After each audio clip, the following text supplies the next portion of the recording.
12 एप्रिलपासून नांदेड येथील मध्यवर्ती बसस्थानक रस्त्याच्या कामासाठी जे आहे ते कवठा भागात हलवलं जाणार आहे आणि नेमक्याचं कारण काय, ते किती दिवसासाठी हलवलं जाणार याच विषयावर बोलण्यासाठी आपल्यासोबत विभागीय नियंत्रक डॉक्टर चंद्रकांत वडसकर सर आहेत. सर, काय सांगाल, 12 एप्रिलपासून जे आहे ते मध्यवर्ती बसस्थानक कवठा भागात हलवलं जाणार आहे, नेमकं कारण काय आहे आणि किती दिवसासाठी हलवलं जाणार आहे? नमस्कार. मध्यवर्ती बसस्थानक ते रेल्वे स्टेशन हा जो रस्ता पूर्णपणे खराब झालेला आहे, हे खूप दिवसापासून रस्ता दुरुस्तीकरणाची कारवाई चालू होती, परंतु काही अडचणींमुळे ते होत नव्हतं, शक्य नव्हतं. त्यासाठी कलेक्टर साहेबांनी आम्हाला आदेश दिलात की हा रस्ता दुरुस्त करायचा असल्यामुळे आपलं बसस्थानक काही दिवसांकरिता म्हणजे 1 महिन्याच्या कालावधीकरिता कवठा ग्राउंड इथे हलवायचं आहे.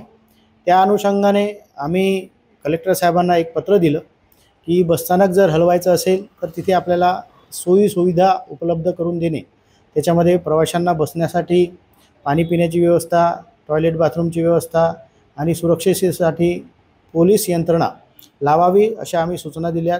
त्या अनुषंगाने कलेक्टर साहेबांनी सुद्धा त्याच धर्तीवर पत्र काढून सार्वजनिक बांधकाम विभागाला तसं पत्र दिलं आणि सर्व सुविधा ते करून देणार आहे. नवीन ठिकाणी बसस्थानक हलवल्यामुळे 1 महिन्याकरिता प्रवाशांना उत्तरेकडून येणारे म्हणजे वारंगाकडून येणाऱ्या प्रवाशांना त्याच्यामध्ये 1.5 टप्प्याची वाढ होणार आहे. म्हणजे 9.5 किलोमीटरची वाढ झाल्यामुळे त्यांना प्रवास भाड्यामध्ये काही वाढ होईल आणि जे सोनखेडवरून प्रवासी येतील, लोहा सोनखेड, त्यांच्या 1 टप्प्याने किलोमीटर कमी होणार आहेत, कारण ते कवठा ग्राउंड जे आहे ते त्या साईडला असल्यामुळे. तर अशा पद्धतीची आम्ही ती कारवाई केलेली आहे. बरं, साधारणपणे सर, तो कवठा भाग पाहिला तर आपण वस्ती नाही तिकडे जास्त, पण हे मध्यवर्ती बसस्थानक होतं. मात्र रात्री जेव्हा प्रवासी उतरतील तेव्हा विशेष सुरक्षेची गरज आहे, त्या अनुषंगाने काही उपाययोजना केली? त्या अनुषंगाने कलेक्टर साहेबांना आम्ही जे पत्र दिलं होतं तर तिथे पोलीस चौकी जी आहे ती 24 तास खुली ठेवण्याची त्यांनी सूचना दिलेली आहे आणि आमच्याकडनं एस.टी. महामंडळाकडे आम्ही 2 सुरक्षा गार्ड पण आम्ही देणार आहोत. अशा पद्धतीने सुरक्षा व्यवस्था केलेली आहे. सर, नांदेडमध्ये किती आगार आहेत आणि या सगळ्या विभागीय भागातून जे आहे ते किती बसस्थानकाच्या फेऱ्या होतात नांदेडमध्ये? नांदेड विभागामध्ये 9 आगार आहेत आणि नांदेड बसस्थानकावरून जवळपास 1500 फेऱ्या जाणेनं केल्या जाते.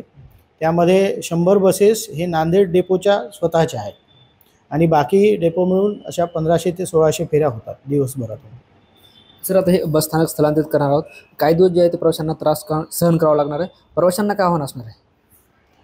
प्रवाशांना त्रास म्हणजे फक्त एवढंच होणार की ते किलोमीटर वाढल्यामुळे एक तर प्रवासी भाडे वाढणार आणि बसस्थानकापासून आता तिथेपर्यंत जाणे त्यासाठी ऑटोचा खर्च थोडंसं जास्ती त्यांना लागणार आहे.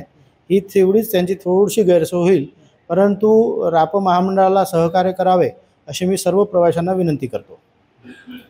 निश्चित आपण बघतोय हे होते विभागीय नियंत्रक डॉक्टर चंद्रकांत वडसकर, जे बसस्थानक कवठा रोड भागात हलवलं जाणार आहे त्या अनुषंगाने त्यांनी आपल्याशी बातचीत केली. ज्ञानेश्वर लोंढे, TV9 मराठी, नांदेड.